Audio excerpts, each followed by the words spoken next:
Okay, maing mudto na usab kanatong tanan, Luzon, Visayas, Mindanao. Mayong mudto Philippines, maing mudto world, maing mudto universe. Ana na punta mga higala, dili nga atong tulumanon sa kahanginan CONA, Catechesis on Air. Ug ako lang gihapon kini inyong ubos nga alagad, Reverendo Padre Edwin Academia Acap.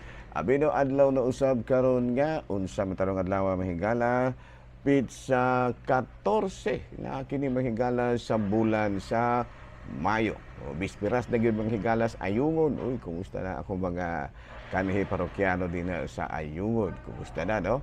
Ugma mahigala pizza 15 na gyud. Ayan no, happy happy fiesta sa ato ang mga katawhan din sa Ayungon ano. Nya karong adlaw pud mahigala pananaw mo magsugod alas 4 sa hapon ang ilaha usab nga festival no kining Kadumahan Festival pitsa 14 man ron. Ayan no.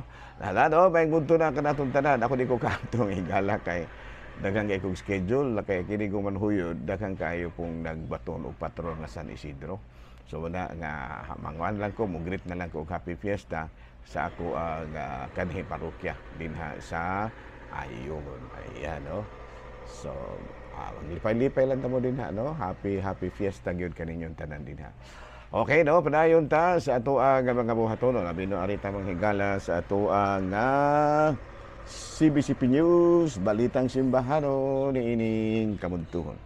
Abi na mga higala, no? May 14, ang pag-isa sa Santo Niño de Tondo Parish isip usa ka basilika dili usa ka pasidungog kung dili usa kini ka misyon. Kini matud pa ni Cardinal Jose Advincula ang Arsobispo sa Archdiocese of Manila. Dugang niya usa ka gasa kini alang sa katawhan ilibin na gayud sa mga kabus.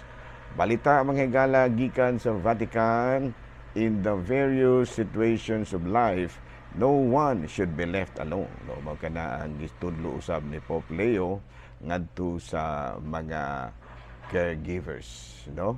In the various situations of life, no one should be left alone. No, matud pa ni Pope Leo ngadto sa mga caregivers.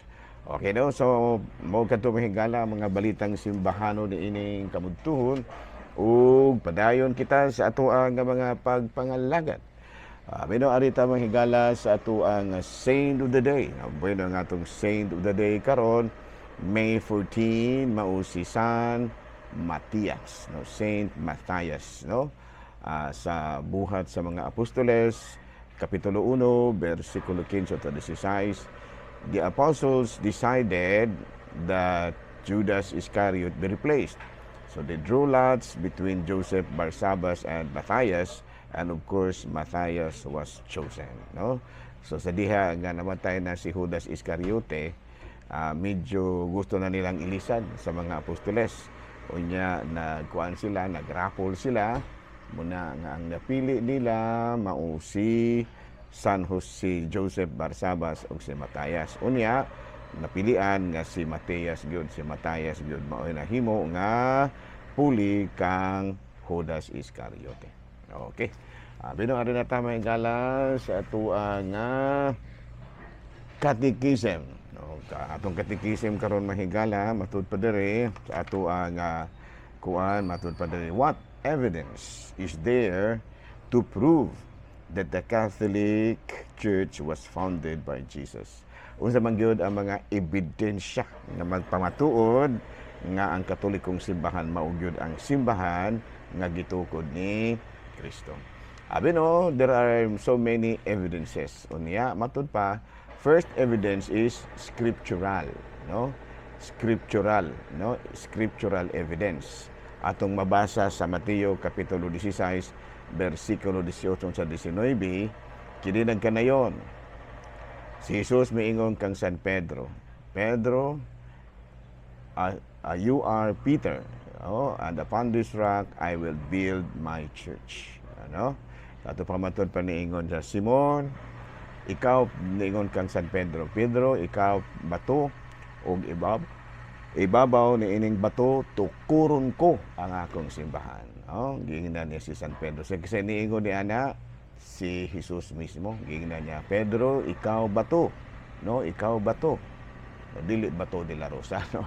Ikaw bato ug ibabaw ni ining bato tukuron ko ang akong simbahan. Sa ato pa usa di ay sa matud pa timailhan nga ang simbahan nagitukod gyud ni Kristo mao gyud nga kini gitukod diha sa una, no?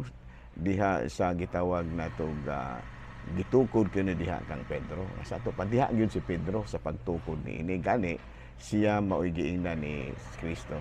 Pedro, ikaw bato, no? Kung ibabaw na ining bato, tukuron ko ang akong simbahan. Ikaduha nga scriptural evidence, kanang mabasa ba sa Biblia ba? Kining apostolic succession.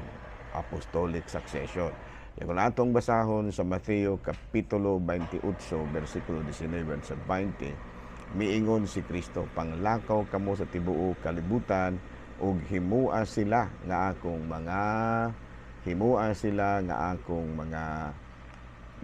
tinunan ug himuha sila ako mga tinunan ug bunyagi sila sa ngalan sa Amahan, sa Anak ug sa Espiritu Santo ug bunyagi sila sa ngalan sa Amahan, sa Anak ug sa Espiritu Santo. Data ato pa duna gyoy kitawag nato og pagpakaylap, no? Pagpakaylap sa pagtulon-an ni Kristo, no?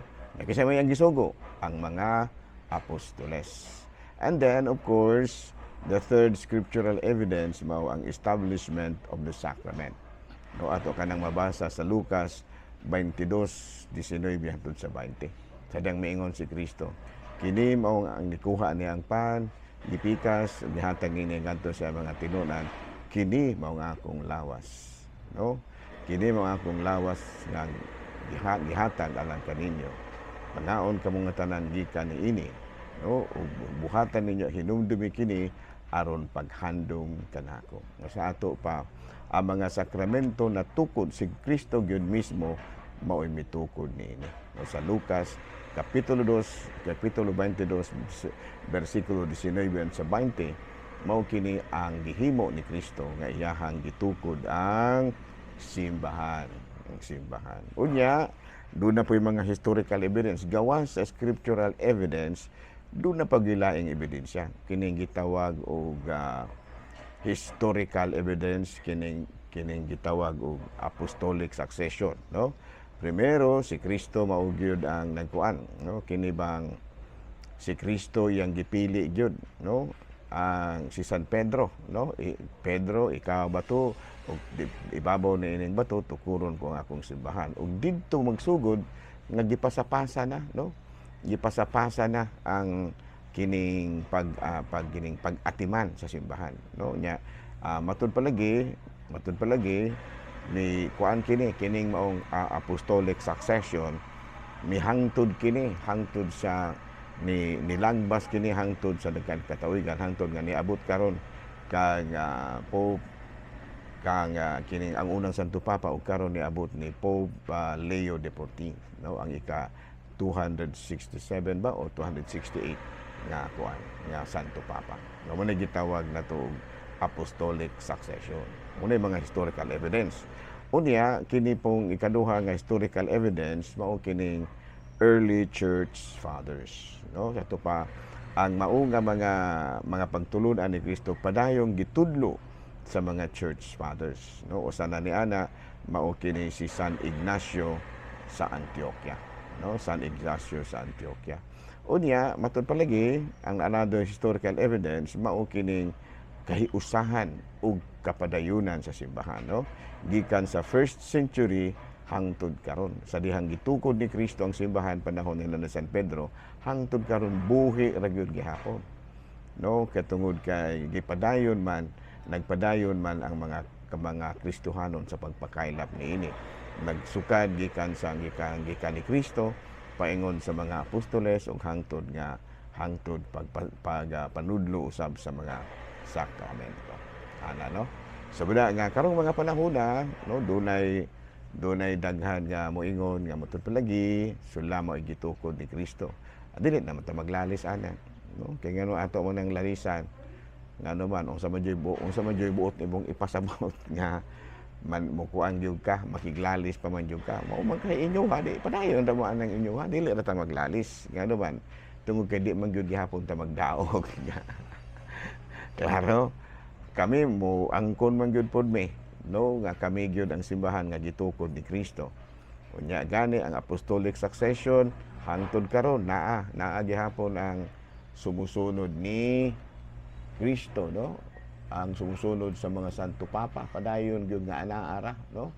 So atong tan-aw nga kun ato gyud tan-aw naara man gyud, dili man gyud ingong nawala na siya. Munay gitawag nato og kana bang mga pagtulunan bitaw higala nga mag-inang kunay ta, dili lang ta mag-angkon, no? Dili na ta maglalis kabahin ana, no? Kung mo yung pagtuo na kamo mao'y gitukod ni Kristo, kay dili ra pud lamang makiglalis kay mao man na inyong gibarugan. Pero kami pong mga Katoliko, doon na may mga ebidensya. No, we have the evidence nga mo pamatuod pod nga kami pod mao gyud gitukod ni Kristo nya. Bakit lagi kinilaging maglalis-lalis pa ta, dili maghapon ta magdaog ana, no? So na niya na mahigala, no? So kanang kabahin sa matig mga laing relihiyon nga moingog gyud sila nga sila gyud mao gitukod ni Kristo, kay di ra ta maglalis. Saan man nato nga mao man inyo. Pero kitang mga Katoliko naaman ta scriptural evidence, naapod kita historical evidence. So, doon na gyud mamugos, di na ta maglalis kay ano man. Anong magudong atong lalisan? For what purpose? No? Ako di rin ko makiglalis. Ang ako rin yung isulti, mao man kahay imo, lagi maura po na imuhang naabot mo. Kami, sigun sa among pagtuon isip mga Katoliko, mga Kristohanon, mao man ay amo pong na katunan gikan sa mga pagtulunan gitudlo sa among simbahan. Kami mo ingon gyud nga kami gyud mao ang simbahan nga gitukod ni Kristo, no? Gikan sa scriptural evidence hangtod sa historical evidence. Sometimes ang mga laing pagtulunan mo tend to pagkuang gyud sila ba kanang gitawag natong kana bitang makiglalis gyud ba? Ako dili ra ko makiglalis kay doon naman po actually doon na tay grupo sa mga banggiitan gid pod nga maglalalis, no? Magdebate, no? Sila si Father Gitgano, Darwin Gitgano, sila si Paul Alima, no? Mga bantugan nga mga muni sila yung mga bantugan usab nga magdebate, sila lang. Pero ingon nga pwede ka debate ta, ay nalaman to nga di na lang ta magdebate. Mao man kahay imo ha nga kining mao man jud pug kahay imo ha nga si Kristo gyud kamo gyud gitukod ni Kristo, sige padayon ra, no? Dili ra nato lalison. Ano maglalis-lalis man ta, ngano kabalo mo kung sir ngano dili ta maglalis tungod kay wa di man gyud pud ta magdaog. Kami di man gyud pud mo ingon nga kanang dili mi mao gitukod ni Kristo nya kamo ingon pud nga kamo gyud. Pero ato ra lang ipakita, dili ra ta maglalis pero ato lang pa rin kamutan nga dili lang pud na magsinawayay. Ako di mo kumusaway og laing relihiyon kay mao muna ilaha lagi, no? Musaway siguro ko kung kanang mga relihiyon nga dili nga wala nagdala sa ngalan ni Kristo. Pero kung nagdala sa ngalan ni Kristo, ay sige na. Padayon na din na, no? Kinsa mo nasayod kung base di ay tuod kung gidawat ta pud ng Kristo ng inyo ha. Dili ra ta maglalis ana, klaro ba? So again, what evidence is there that the Catholic Church was founded by Jesus? Of course, we have scriptural evidence, Matthew chapter 16 verses 18 to 19, yung Matthew 28 chapter 28 verses 19 to 20, of the establishment of the sacrament, Luke 22:19 to 20. No? Ako yung baruganan, no? Dili na lang ta mamugos kung dili mo tuo ang tawo, o dili pud ta magpapugos, dili pud kita magpadala sa ilaha, no? Nya kalagmitan ra bagod, kalagmitan kana bitang mamugal-bugal, dili mo walay pamugal-bugal. Ayaw anong pabugal-bugal kay wala tay katungod pagbugal-bugal, wala po tay katungod paghukom. No, si Kristo lamang mo'y adunay katungod sa paghukom kung kinsay eksakto, kung kinsay dili. Okay, klaro? Ala, din nila sa takitakutob ha. Ako lang gihapon kini yung ubos nga alagad, Reverendo Padre Edwin Academia Akap.